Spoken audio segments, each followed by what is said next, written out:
శ్రీగురుభ్యో నమః. శ్రీ మహాగణాధిపతయ నమః. శ్రీ సరస్వత్యై నమః.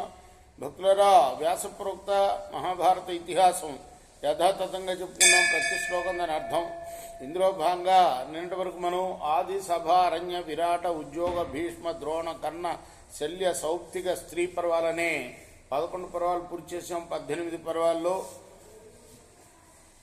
12వదైన శాంతి పర్వంలో కూడా మనం 109వ అధ్యాయం వరకు చెప్పుకున్నాం. ఈ రోజున 110వ అధ్యాయాన్ని ప్రారంభం చేద్దాం. ప్రారంభించే ముందు వ్యాస భగవాను ప్రార్థన చేసుకుందాం. వ్యాసాయ విష్ణు రూపాయ వ్యాసరూపాయ విష్ణవే నమో వై బ్రహ్మనిదయే వాసిష్ఠాయ నమో నమః. నారాయణం నమస్కృత్య నరం చైవ నరోత్తమం దేవీం సరస్వతిం వ్యాసం తతో జయముదీరయేత్. समर्थ सद्गुरु साईनाथ महाराज की जय.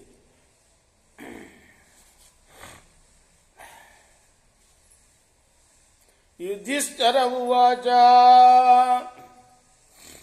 क्लिश्यमानेषु भूतेषु तैस्तैर्भावैस्ततः स्ततः दुर्गान्यतितरेद्येन तन्मे ब्रूहि पितामह.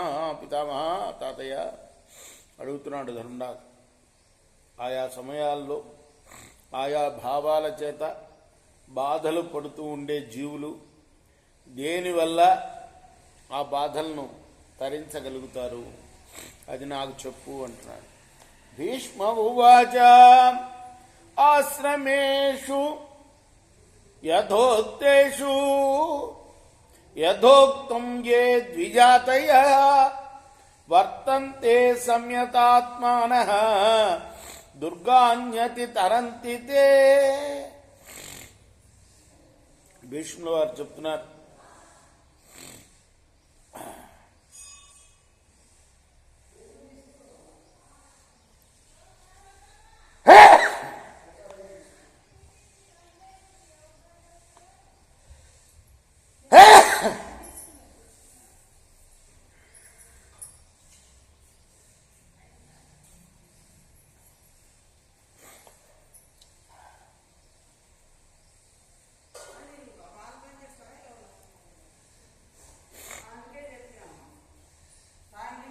బ్రాహ్మణులు శాస్త్రంలో చెప్పబడ్డ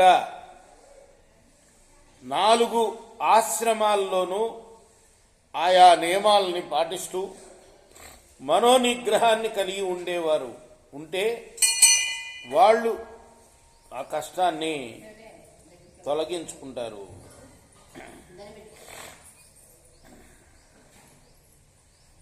ఏ దంభాన్నాచరంతి స్మ ఏషాం వృత్తిస్య సంయత విషయాంశ నిగృహ్ణంతి దుర్గాన్యతి తరంతి తే. దంభాచారం లేని వాళ్ళు, నియమబద్ధమైన నడవడిక కలవాళ్ళు, విషయ వాసనలను నిగ్రహించిన వాళ్ళు, వీళ్ళు కష్టాలను తరించగలుగుతారు. ప్రత్యాహుర్నోచ్యమానాయే న హింసంతి చ హింసితా ప్రయచ్చంతి నయాచంతే దుర్గాన్యతి తరంతి తే. ఇతరులు ఏమన్నా సరే బదులిమని వాళ్ళు, హింసించినా తిరిగి హింసించని వాళ్ళు, ఇవ్వడమే తప్ప ఎప్పుడు ఎవరిని ఏమీ అడగని వాళ్ళు,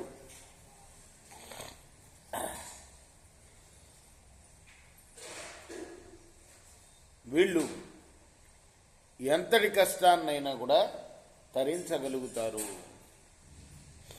వాసయంచధితి నిత్యం నిత్యం ఏ చానసూయగా నిత్యం స్వాధ్యాయశీలస్య దుర్గాన్యతి తరంతి తే.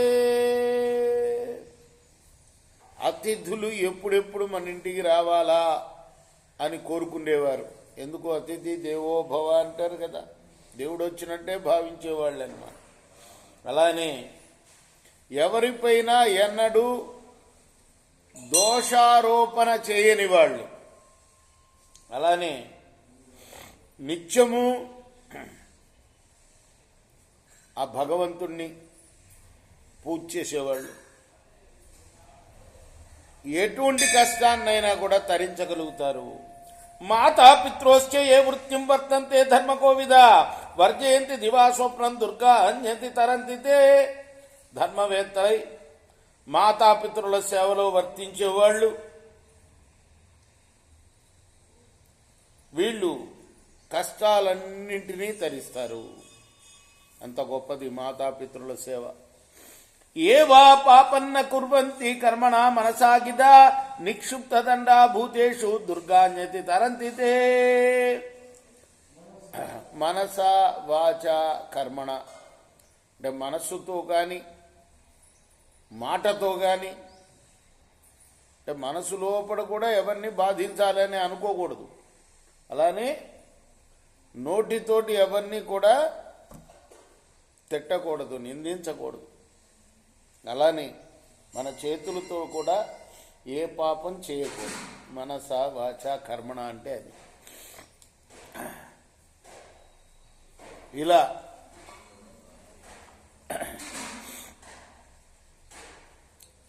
హింసించకుండా ఉండేవాళ్ళు, మనస వాచ కర్మణ హింసించకుండా ఉండేవాళ్ళు ఎటువంటి కష్టాలనైనా కూడాను వాళ్ళు దాటగలుగుతారు. ఏ నలోభాన్నయం చర్ధాన్ రాజానో రజసాన్విత విషయాన్ పరిరక్షంతి దుర్గాన్యతి తరంతితే. రజోగుణ సమన్వితులై లోభంతో ధనాల్ని దోచుకొనని రాజులు, రాజ్యాలను అన్ని విధాలా సంరక్షించే రాజులు వీళ్ళు కూడా కష్టాలని ఎటువంటి కష్టాలనైనా దాటగలుగుతారు.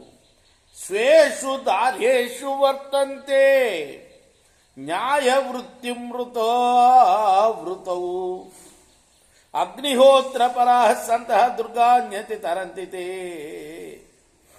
అగ్నిహోత్ర కార్యాలు నిష్ఠగా ఆచరిస్తూ ఋతుకాలమందు మాత్రమే తమ భార్యలతో శాస్త్రానుకూలంగా సంగమించే గృహస్థులు కష్టాలను తరిస్తారు. ఆహనేషు చే శూరా చక్వా మరణజం భయం ధర్మేన జయమిచ్చంతి దుర్గాన్యతి తరంతితే. మరణం వల్ల కలిగే భయాన్ని వదిలి ధర్మంగా జయించాలనే కోరుకునే వీరులు కూడా, అంటే యుద్ధం చేసేటప్పుడు నాకు మరణం సంభవిస్తుంది అని భయపడకుండా యుద్ధం చేయాలి. ఎందుకు? యుద్ధంలో మరణిస్తే స్వర్గమే వాడికి. కాబట్టి ఇలాంటి వాళ్ళు కూడా, ఇలా భయపడకుండా యుద్ధం చేసేవాళ్ళు కూడా కష్టాలని తరిస్తారు.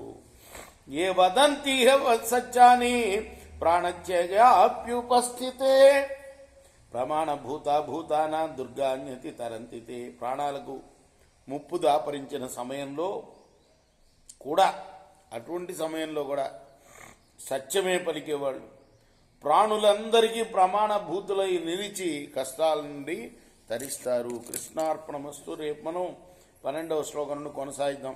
స్వస్తి ప్రజాభ్య పరిపాలయంతాం న్యాయేన మార్గేణ మహిమహీచ గోబ్రాహ్మణేభ్య శుభమస్తు.